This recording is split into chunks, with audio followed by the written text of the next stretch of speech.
Il en est des paysages comme des hommes, toujours différents, sans cesse renouvelés, parfois rudes, mais toujours captivants. L'être humain doit lutter contre les éléments, l'adversité, le temps qui passe ou les dangers impromptus.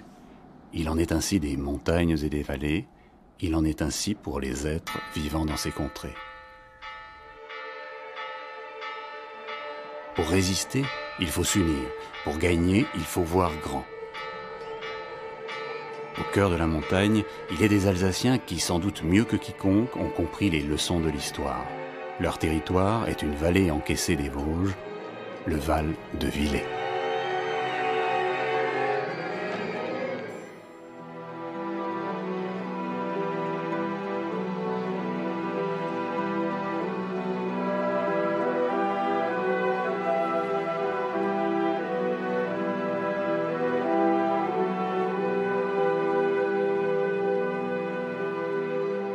Il y a 11 ans, des hommes et des femmes se réunissaient autour d'une table du Brandkessel, le petit alambic de Neuve-Église, cabaret en dialecte alsacien qui, depuis longtemps déjà, avait ses lettres de noblesse dans toute la région.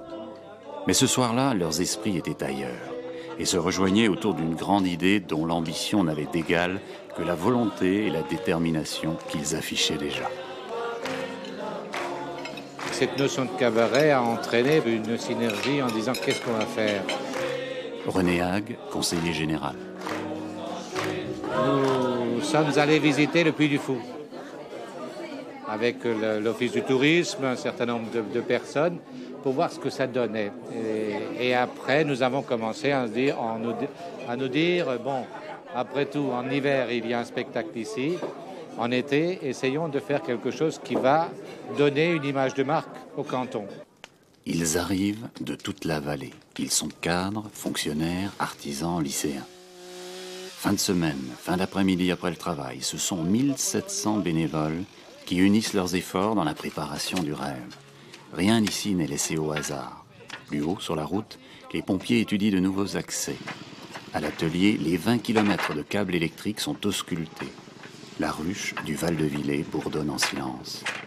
À la fin de l'hiver, la colline revêt déjà ses habits de fête. Les gens du Val de Villers ont une longue expérience de travail en commun. Ça fait 30 ou 40 ans qu'ils ont travaillé en commun sur le plan politique, sur le plan intercommunal. Et ça, c'est évident que c'est une histoire qui porte aujourd'hui ses fruits. Maurice Logner, co-scénariste du Rêve d'une nuit d'été. Nous avons inventé cette histoire de femmes que l'on cherche à travers le temps. C'est quelque chose qui actuellement fonctionne encore. Je ne sais pas si nous pourrons à la longue tenir sur ce montage-là, sur ce fil rouge-là. Probablement qu'un jour il faudra le changer, mais ça n'est pas très grave. L'histoire de la femme que l'on cherche, ou du personnage que l'on cherche, je crois que les spectateurs, d'une certaine manière, peuvent s'identifier.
On est dans une ambiance magique, étonnante, surprenante et mystérieuse à la fois. Jean-Pierre Leider, vice-président de l'association Saint-Gilles. De la colline de Saint-Gilles où on fait notre spectacle, on a au pied pratiquement l'ensemble des 18 villages du canton de Villers. J'y suis pas né dans cette vallée et puis on en tombe amoureux une fois qu'on y est. Cette vallée a une âme très particulière où se joue intégralement la vie associative et l'intercommunalité. Le tissage était avec le bois la véritable richesse du Val de Villers. Mais la Grande Guerre enverra les hommes loin de leur foyer et de leurs usines, et la crise économique sonnera le glas de toute une industrie.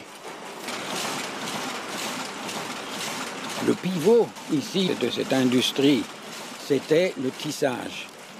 Georges Hirschfeld, historien. Les toiles du Val de Villers n'ont jamais été très appréciées à Sainte-Marie-aux-Mines, parce que c'est de Sainte-Marie-aux-Mines que venait la matière première, d'où venaient les quenouilles et tout ça.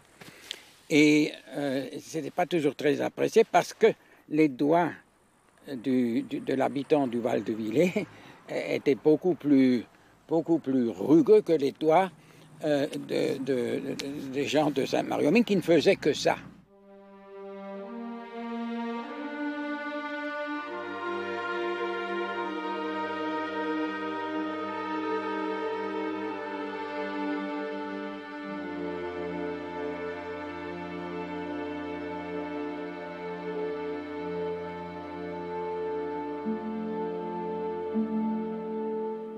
J'étais comme beaucoup d'autres, un peu effaré par la dimension qu'on voulait donner dès le départ. Maurice Laugner. Parce qu'investir une colline en plein été, en mobilisant des centaines de bénévoles, il fallait vraiment y croire, parce que c'était au départ un pari fou.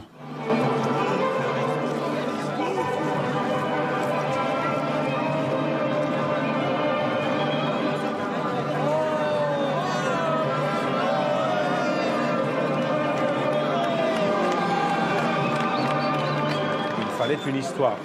Et pourquoi ne pas trouver un conteur pour raconter l'histoire à travers les paroles et le personnage d'un petit nain? Jean-Georges Hirschfeld, metteur en scène, vice-président de l'association Saint-Gilles. Les nains dans les Vosges, ça existe. Il y en a partout. Il y en a dans toutes les vallées. Il y en a même sous les lits et dans les alcôves. Les nains, ce sont des espiècles. Et donc, on a trouvé un nain qui s'appelle Racine. Et c'est lui qui raconte l'évolution du Val de Villers, des Celtes jusqu'à l'époque actuelle.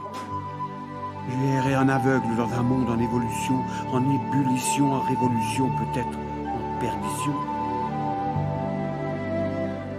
L'histoire de toute civilisation est intimement liée aux contes et légendes. La montagne alsacienne est empreinte de mystère, et la forêt entraîne le promeneur dans ses profondeurs, tel un songe qui semble ne jamais finir. Le rêve d'une nuit d'été n'est-il pas là avant tout pour exorciser les tourments de l'histoire? Et les nains ne sont-ils pas tout simplement la représentation du désir de l'homme d'oublier son ineffable orgueil?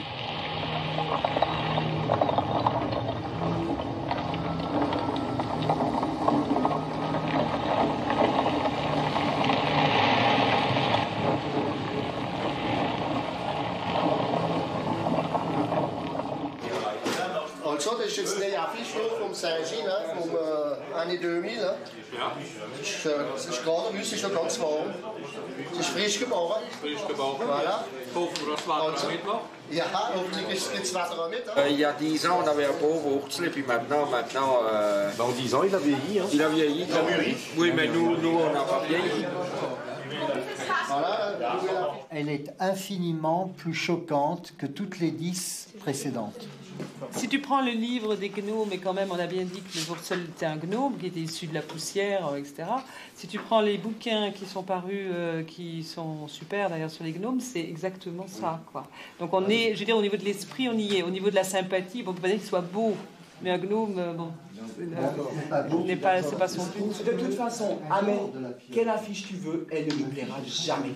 Parce que nous, c'est quelque chose que nous vivons de façon très forte et jamais quelque chose. Je suis sûr que jamais rien ne va vraiment nous plaire parce que nous on le vit. Et là, c'est sur un bout de papier et c'est quelque part c'est moins beau.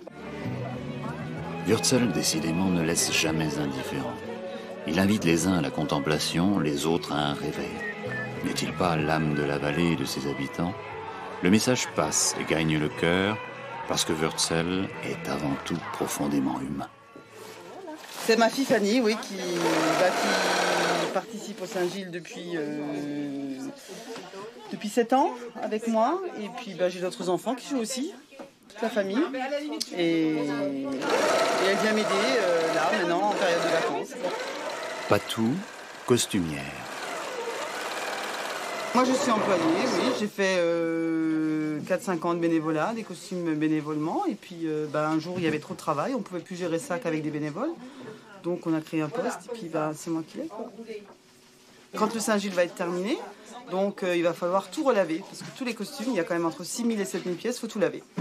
Donc on va laver les costumes, les repasser, les raccommoder quand il faut, les réassembler, parce qu'il y a les costumes du Moyen-Âge, il y a tout ça, il faut tout reclasser par portique. Je te montre les portiques, tu regardes déjà. D'accord, oui. Bonsoir. Si tu mets l'étiquette pour le Moyen-Âge, pour le 18e, donc tu enlèveras le surépaule. Non. Tu enlèveras le surépaule, tu mettras la ceinture qui est là, en dessous. Voilà. Tu peux mettre celle-ci. Voilà. Et puis tu peux mettre ça. T'enlèveras donc le surépaule qui est typiquement Moyen-Âge avec le bonnet et tu mettras le petit foulard. Tu te souviens de ça? C'est comme l'année dernière. Tu te souviens de ça? Donc tu l'avais pas, mais les petits foulards on les met plutôt au 18e et les bonnets avec les pointes tu les mets plutôt au Moyen-Âge. Tu te souviendras de ça? Et puis il y a repréparer le nouveau spectacle, donc repréparer les nouveaux costumes comme ceux de la Décapole cette année. Et puis tout refaire les essayages. C'est quand même 500 personnes qui doivent essayer tous les ans. Je dois avoir 700-800 pièces qui vont au pressing que je ne peux pas laver, tout le reste c'est lavé repasser. Donc j'en ai jusqu'en février à peu près de lavage-repassage. Et puis l'année est finie, puis on recommence. Voilà. On prend le temps, on passe beaucoup de temps, donc on arrive quand même à un résultat qui me semble très correct. Chantal Boisson, responsable des costumes, vice-présidente de l'association Saint-Gilles. Et c'est vrai que quand on regarde les autres, on voit tout ce qui ne va pas. Quand on regarde un film, on voit les costumes qu'ils font. Quand on est à un spectacle, quel qu'il soit, on n'est plus vraiment dans le spectacle parce qu'on regarde tous les détails, quoi. C'est vrai que là, on est un petit peu professionnel à ce niveau-là, oui. Vous êtes pourvus, donc vous rebasculez maintenant sur vos vestiaires. Je ne sais plus, moi, les quelques Nous vous remercions. C'est Mulhouse, ça? C'est bon? Et ça, on prend un principe de turquoise. Et vous, de toute façon, à la fin, on se reverra s'il y a des problèmes. De toute façon, vous que avez viendra votre nom me dedans. voir. Ça, c'est Mulhouse, c'est bon. Lui, Donc, c'est bon on d'office, je suis continue sûre. avec la peste. Donc, vous basculez tous ceux qui n'ont rien à voir. Tu me prends encore un oignon? Allez, bien, on y va. Moi, j'ai remis le plein. Ouais, c'est bien. Il y avait plus de mortise. C'est une aventure, c'est pouvoir dire aux copains, moi je suis dans le spectacle, c'est important. En plus, c'est des gosses, ils aiment se déguiser. Quand ils ont l'occasion, après le spectacle, de venir avec moi au local, c'est le pied parce qu'ils peuvent se déguiser, ils peuvent tout mettre puisque tout est sale, donc ils ont le droit. Quand tout est propre, ils ont plus le droit de toucher. Et puis, c'est aussi rencontrer plein de gens, parce qu'on se fait plein de copains au Saint-Gilles. Pendant les 15 jours de Saint-Gilles, la maison ne sera pas tenue correctement. On va des fois manger une omelette parce qu'on n'aura pas le temps de faire autre chose. Mais je crois que personne ne se plaint. Le Saint-Gilles, c'est une aventure pour tout le monde, pour les enfants, pour toute la famille. Et pour rien au monde, on est près de ça.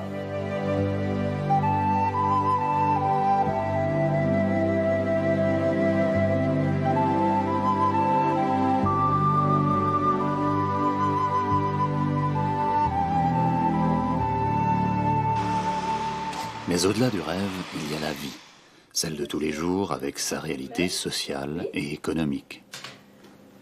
Nous avons des enveloppes timbrées illustrées que nous avons éditées exprès à l'occasion du rêve d'une nuit d'été, la fête de Saint-Gilles. Et parce que l'argent est immanquablement lié au spectacle d'aujourd'hui, parrains et sponsors y trouvent aussi leur compte. Sur les étals des commerçants, Wurzel la légende devient un produit de consommation.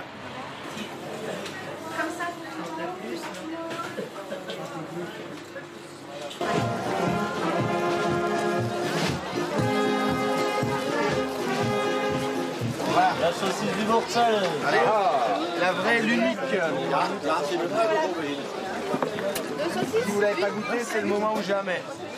Pour le commerce local et le monde associatif, le rêve d'une nuit d'été débute bien avant l'heure du spectacle et s'achève souvent tôt au petit matin. Passage obligé pour les spectateurs, le sentier est également le lieu de rencontre de tous les participants du rêve, véritable chemin initiatique qui mène au Saint-Gilles. Je viens de Bisonne, la région de la Tour du Pin, et je viens depuis 11 ans, depuis que ça a commencé. Mais j'ai toujours aimé ce spectacle. C'était un copain justement qui m'avait invité à aller voir les spectacles. Il m'a dit au départ, toi qui aimes bien les spectacles, pourquoi tu ne viendrais pas voir le spectacle? Et j'ai de la faire. J'ai commencé à faire spectateur, puis après j'ai été figurant. J'ai été entraîné par les copains.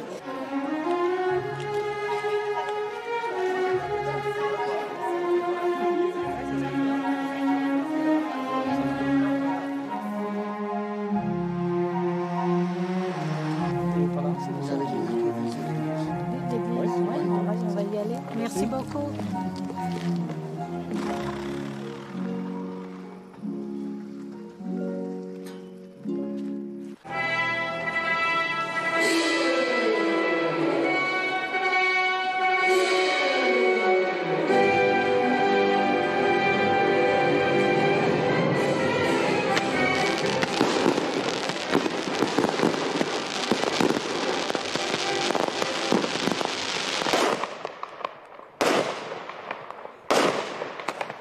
Il incarne la force, la beauté, l'harmonie.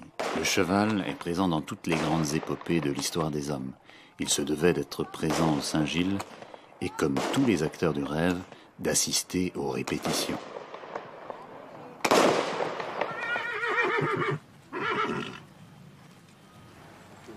Et restez bien ensemble là.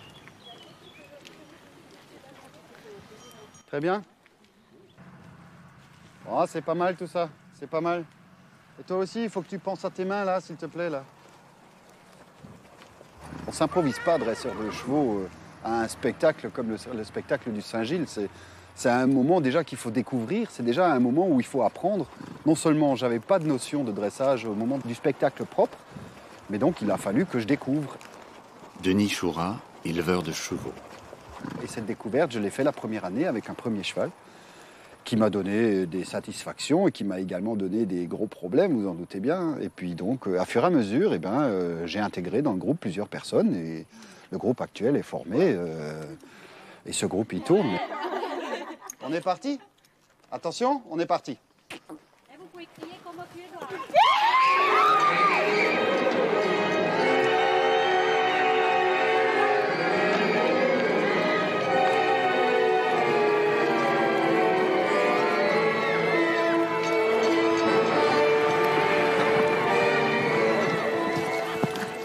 Pas mal, pas mal. La retraite de Russie, Napoléon est blessé. Je ferai Napoléon. Il a fait 6 mois de guerre. Il a faim, il a soif, il n'a rien mangé depuis 3 mois. Il n'a pas vu une personne, même pas une femme, pendant 3 mois. Imagine le mec blessé grave. C'est ce mal du pays qui vous prend au ventre dès que disparaissent à l'horizon les crêtes de l'Altenberg, de Klim, de Lousberg, le champ de feu. Donc, mon Napoléon, lui, il est fatigué. Il a fait la guerre. Moi, ce que j'aimerais, c'est que vous... Voilà, couchez-vous. Ouais, super, Camille, ouais. Je suis partie du scénario si je tombe. Ah, disons que ça fera le petit bonus en plus. Ça, c'est pour le spectacle, ça. Allez, faites-moi avancer vos chevaux, là.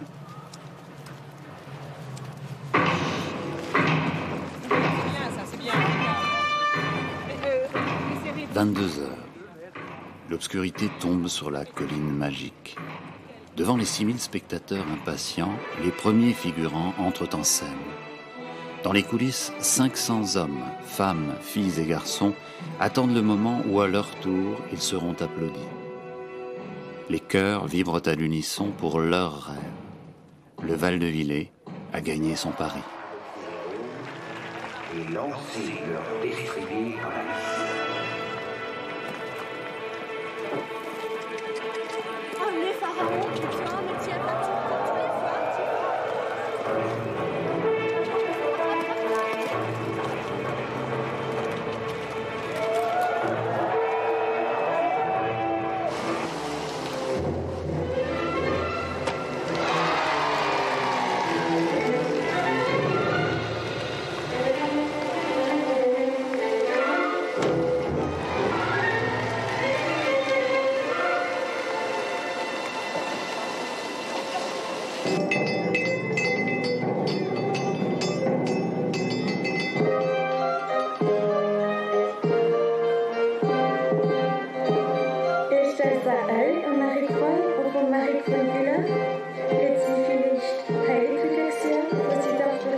Ce que je trouve très beau, c'est qu'on ait conservé le bilinguisme dans cette affaire-là et l'authenticité, c'est-à-dire qu'on ait pris le parti de ne pas choisir des acteurs professionnels. Robert Werner, parrain du spectacle. C'est très beau l'alsacien, c'est un tellement joli dialecte. Il est harmonieux, il est mélodieux, c'est un dialecte qui chante. On peut très bien ne pas dire l'alsacien en disant « Salut, Kusch, Niketz, Trkanisch, Kompol » et parler gentiment. Si moi je vous disais des mots en dialecte sympa, « Merkeyetz, jetzt mit der es ist jetzt spät »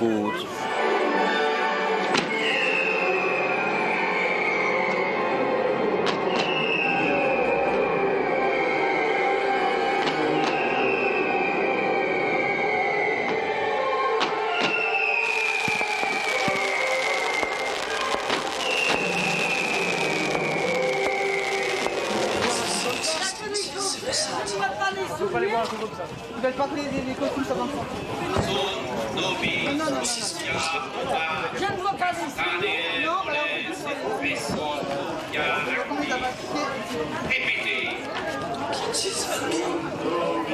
attendez, je n'avais pas tout celle-là. Vous fermez mes boutons en haut et en bas, juste. Hein. Écrivez, répétez. Antoine de Lorraine les a taillés en pièces.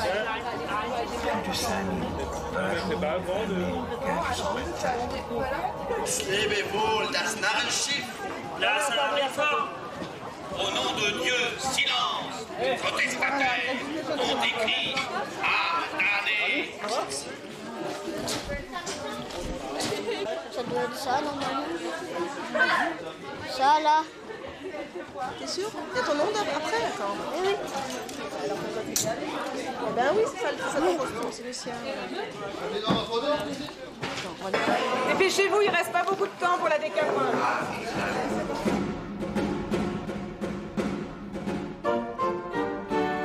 Nous aussi, dans le monde rural, nous avons une culture. Jean-Georges Hirschfeld. Et quand des enfants, des adultes, des personnes âgées, des retraités travaillent avec nous au Saint-Gilles, c'est que quelque part, ils participent à une part de la culture. Ils font partie intégrante. Leur histoire va commencer à leur appartenir et ils sont partie prenante.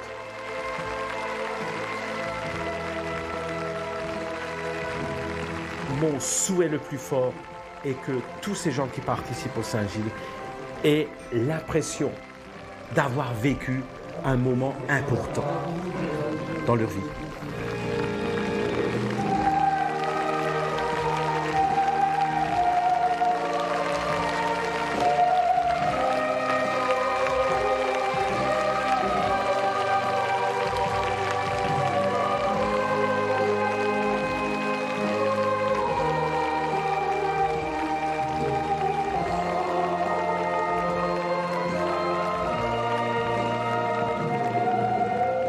La dimension européenne est une dimension spirituelle. Et c'est cela qui devrait un petit peu transpirer à travers les textes, les histoires que nous racontons. Nous avons l'ambition de donner aussi un petit message que les gens mettent dans leur poche intérieure.